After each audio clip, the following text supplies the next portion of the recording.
Bible mind சார்பாக உங்கள் யாவருக்கும் எங்களுடைய வணக்கத்தையும் வாழ்த்துக்களையும் நாங்கள் தெரிவித்துக் கொள்கிறோம். பொதுவாக விசுவாசிகள் தேவனை துதிப்பதும் தேவனுடைய பண்புகளை சொல்லி அவர்களை மகிமைப்படுத்தக்கூடிய நிலையில்தான் விசுவாசிகள் இருக்கிறார்கள். ஆனால் அநேக நேரத்தில் அதே விசுவாசிகள் தேவனை பின்பற்றுகிறவர்கள் தேவனுடைய பண்பை சரியாக புரிந்து கொள்ளாமல் தேவனுடைய பண்பை இழிவுபடுத்தக்கூடிய நிலையிலும் வந்திருக்கிறது. அதாவது எப்படி என்றால், ஒரு வசனத்தை அதோடைய கான்டெக்ஸ்ட் அடிப்படையில் புரிந்து கொள்ளாமல் தேவனுடைய பண்பை இழிவுபடுத்தக்கூடிய பல சூழல்கள் ஏற்படுகிறது. அதில் மிக முக்கியமான ஒரு வசனம்தான் 2 தீமோத்தேயு 2வது அதிகாரம் 13வது வசனம். நாம் உண்மை இல்லாதவர்களாய் இருந்தாலும் அவர் உண்மையுள்ளவராய் இருக்கிறார், அவர் தம்மை தாமே மறுதலிக்க மாட்டார்.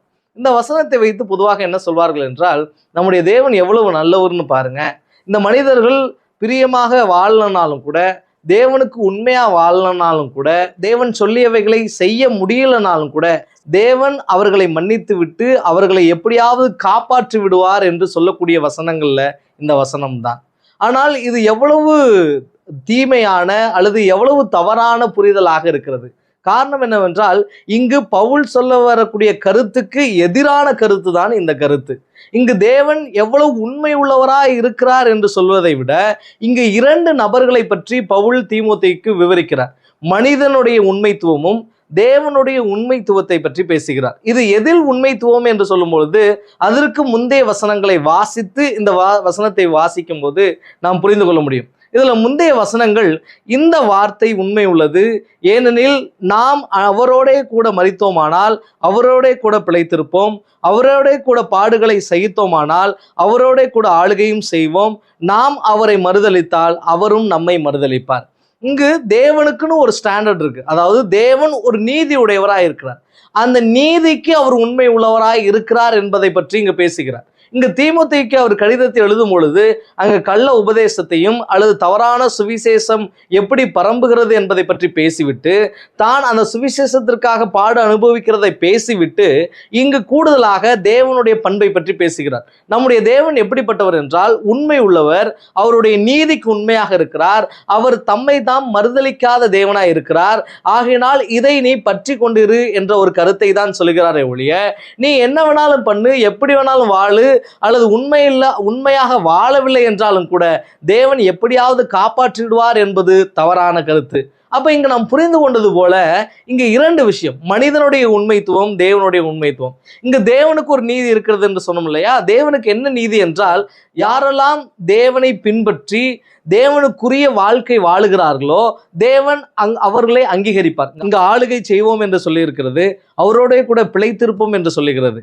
இது எல்லாம் இணை வார்த்தைகள் தான். இதுல நாம் புரிந்து கொள்ளக்கூடிய விஷயம், தேவனுக்குரியவனாக வாழுகிறவனை தேவன் அங்கீகரிப்பார், தேவனுக்குரியவனாக வாழாதவனை, தேவன் சொல்லிய வார்த்தைகளின்படி வாழாதவனை, அவன் திட்டமிட்டு மறுதலிக்கிறவனை தேவன் நிராகரிக்கிறவராய் இருக்கிறார்.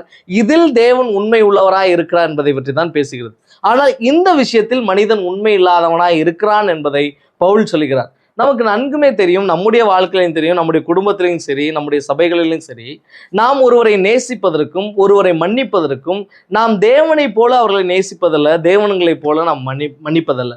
காரணம் என்னவென்றால், நாம் ஒருவரை மன்னிப்பதையே நாம் எப்படி மன்னிக்கிறோம் என்றால், அவர் நமக்கு நெருக்கமானவராக இருந்தால் நம்ம எளிமையாக மன்னிச்சிருவோம். அவர் நமக்கு நெருக்கமானவர் இல்லை, நமக்கு மனதுக்கு பிடிக்காதவராக இருந்தால் அவரை மன்னிப்பதற்கு நாம் நேரமும் அல்லது அவரை மன்னிப்பை கொடுப்பதற்கு அவ்வளவு நேரத்தை நாம் எடுத்துக்கொள்வோம். இதிலே நமக்கு இப்போ தெரிகிறது, நாம் தேவனை போல அவர்களை மன்னிப்பதல்ல ஒன்று.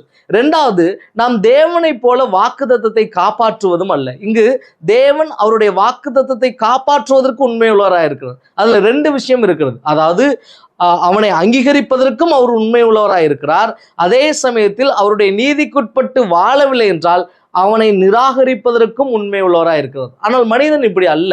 ஒருவரை அங்கீகரிப்பதற்கும் ஒருவனை நிராகரிப்பதற்கும் அவன் நபரை சார்ந்து முடிவெடுக்கிறான். மனிதன் நபரை சார்ந்தும் அந்த நபரிடத்தில் இருக்கக்கூடிய உடைமைகளை சார்ந்தும் அல்லது அந்த நபர்களிடத்திலிருந்து தனக்கு ஏதாவது கிடைக்குமா என்ற எதிர்பார்ப்பை வைத்துதான் ஒருவனை அங்கீகரிப்பதிலும் ஒருவனை நிராகரிப்பதிலும் மனிதனுடைய மனநிலை இருக்கிறது. ஆனால் மனிதனை போல தேவன் அப்படி அல்ல, தேவன் உண்மை உள்ளவராய் இருக்கிறார் என்பதை தான் பவுல் பேசுகிறார்.